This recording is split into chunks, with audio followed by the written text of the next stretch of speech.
현재 한국군의 군사력 강화와 기동 전단을 위해 건조가 시작되는 KDDX는 총 6척을 배치하려고 준비 중이며 세종대 왕급 구축함과 관계토대원 구축함, KDDX 구축함을 통해 총 18척의 전투함을 확보하려 합니다.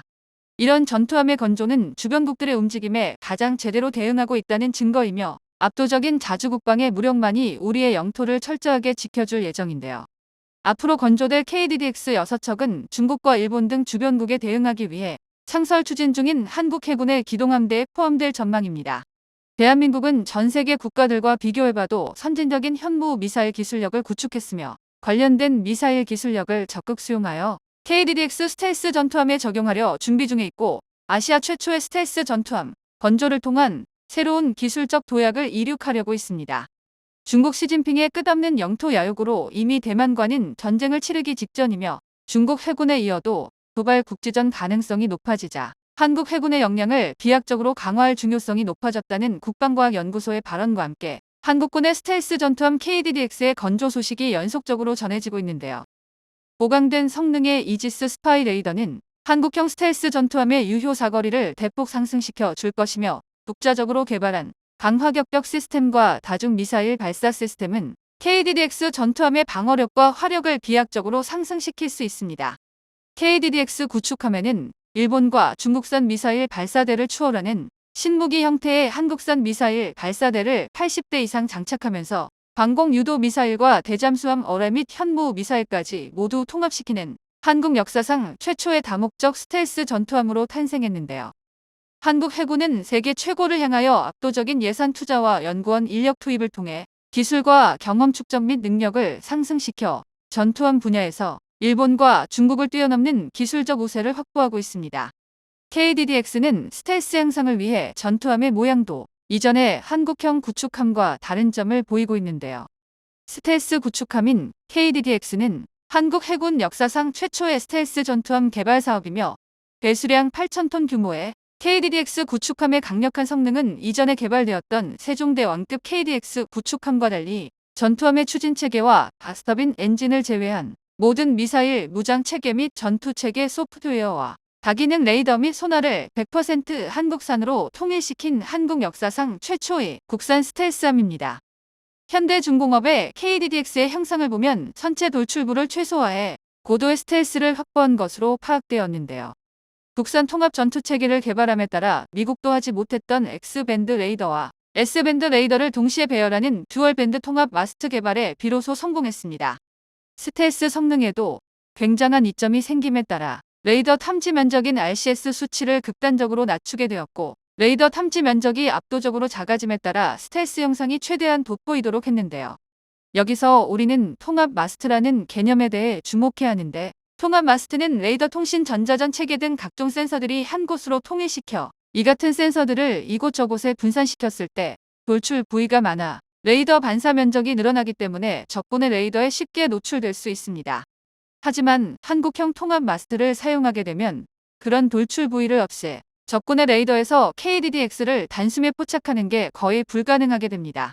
한마디로 통합 레이더 마스트는 스텔스 군함의 필수적인 기술력이라고 할 수 있는데요. 통합 레이더를 탑재하는 순간 대부분의 전파를 흘려보내 KDDX 같은 대형 함정을 적군의 레이더에서 작은 어선 정도의 크기로 나타나게 됩니다. KDDX에 탑재되는 KVLS 미사일 발사대는 기존 KVL-S1에 비해 면적은 180%, 셀 길이는 120%, 무장 탑재 중량은 185%로 거대화되었습니다.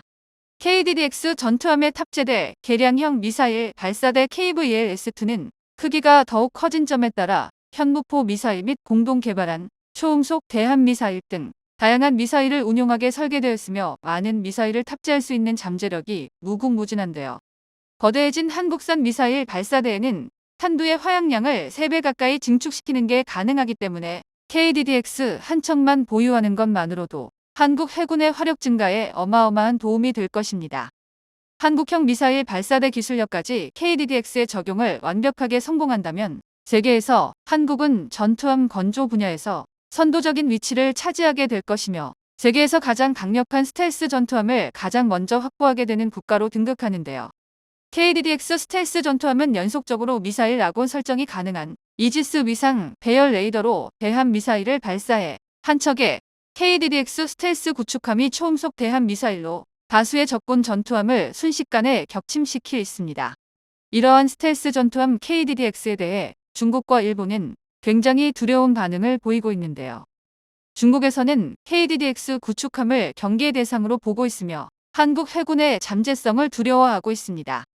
중국의 커뮤니티 소우에서는 우리나라가 세종대왕급 이지스 구축함을 도입한 이후 유지보수 비용에 허덕이고 있다는 말도 안 되는 주장을 내뱉기 시작했지만 이미 추가적인 관개토 배치3 이지스 구축함과 KDDX 스텔스 구축함을 보유하기 위한 계획까지 모든 것을 갖추었는데요.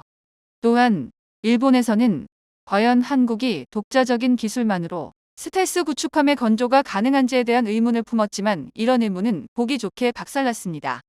이순신급 구축함과 세종대왕급 구축함의 중간 정도 배수량과 스텔스 기능까지 추가된 한국형 차세대 구축함인 KDDX가 본격적인 개발 단계에 들어갔는데요. 이에 대해 대부분의 일본인들은 KDDX의 엄청난 스펙을 직접 확인하기까진 대한민국의 함선, 건조 기술력을 절대 인정하지 않겠다는 반응을 보이고 있지만 이러한 현상은 KF-21 전투기의 시제기 공개 전과 완전히 똑같다는 걸 알 수 있습니다. 현재 KF-21 전투기는 개발 시작 전부터 모두들 실패를 점쳤었고 심지어 국내 영향력 있는 방산 전문가들조차 고개를 휘저을 정도였는데요. 그러나 막상 시제기가 공개되고 시험 비행에 성공하자 국내를 비롯해 일본에서도 깜짝 놀라며 한국의 기술력을 인정할 수밖에 없었습니다. 이번 KDDX 전투함의 개발도 마찬가지인데요. 몇몇 소수의 일본 네티즌들은 한국 해군의 신형 스텔스 구축함의 도입에 부러워하며 한국은 계속 전투함정 기술력이 발전하고 있는데 일본은 왜 이런 무기를 만들지 못하는가라며 일본의 기술력에 대해 비난하기도 했습니다. KDDX 스텔스 구축함은 독도에서 국지전을 일으킬 일본 자위대의 구축함과는 비교조차 안 될 정도로 엄청난 파괴력을 갖추고 있습니다. 일본은 2차 대전의 영원한 전범국으로서 구축함에 공격용 탄도 미사일과 순환 미사일을 탑재하지 못해 요격용 미사일과 대함 미사일만 갖춘 반쪽짜리 성능의 전투함일 뿐이지만 한국의 KDDX 전투함은 현무 미사일을 최대 80대나 발사대에 탑재할 수 있기에 동해와 서해 앞바다에서 중국 전역을 초토화 수준으로 폭격할 수 있는데요. 실제로 지난 4월 방사청이 정조대왕급 이지스함과 한국형 차기 구축함에 탑재할 함대지 탄도미사일 사업 추진 기본 전략을 의결했습니다.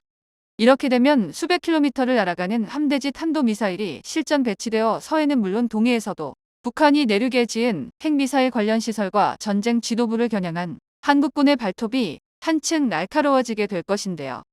또한 KDX는 극초음속 순환 미사일인 지르콘 스타일의 함대용 극초음속 미사일을 장착한다고 합니다. 국회 입법조사처는 국방과학연구소가 2004년부터 극초음속 미사일 관련 연구를 진행해 성과를 올렸다며 2025년까지 발사 시험을 완료할 계획이라는 내용의 보고서를 발표한 적이 있습니다. 이미 비밀리에 국방과학연구소는 극초음속 미사일을 개발하고 있었다는 것인데요. 현재 국방과학연구소는 해군 탑재용 극초음속 미사일 관련 여러 가지 연구 성과를 가지고 있습니다. KDX에서 발사할 극초음속 미사일은 포착하지 못할 정도로 비행 속도가 빠르고 저고도로 날 수 있어 현존 요격 체계로는 절대 파괴할 수 없는 무기입니다. 따라서 핵무기 못지않게 적에 대한 억지력에 있어 KDX에 탑재할 극초음속 미사일은 군사 안보 질서와 전장의 판도를 바꾸는 게임 체인저에 속한다는 평가를 받고 있습니다. 이제 KDX 전투함에 마하 9 이상의 속력을 갖춘 극초음속 미사일까지 갖춘다면 중국 해군은 한국을 상대하기가 여간 어려울 수밖에 없을 겁니다. 뿐만 아니라 KDXX에서 완성된 스텔스 설계를 채용해 주말 특급과 같은 동급 이상의 압도적인 스텔스 능력을 확보하게 될 것인데요. 한마디로 한국의 차세대 중구축함은 바다에 떠다니는 투명 전투함이 될 것입니다. 그런데 여기서 더욱 대단한 것은 이 모든 것들이 완전 국산 함정에 완전 국산 센서 체계, 완전 국산 무장이 결합되어 미국 정도나 독자적으로 구축할 수 있던 협동교전 능력 실시를 오로지 대한민국만의 힘으로 구현할 수 있게 된다는 것인데요. KDX에서 첫 탑재된 국산 완전 전기 추진체계 개량형을 탑재해 현재 개발이 거의 완료된 출력 고에너지 레이저 무기를 마음껏 사용할 수 있을 것이며 함대공 유도탄이 사업으로 획득된 국산 중장거리 유도탄과 SM 개량형 탄도탄 요격용 미사일을 탑재해 현존하는 거의 모든 미사일을 격추할 수 있는 능력을 확보할 것입니다. 정보가 도움되셨다면 구독과 좋아요 부탁드립니다. 이상 시스코크입니다.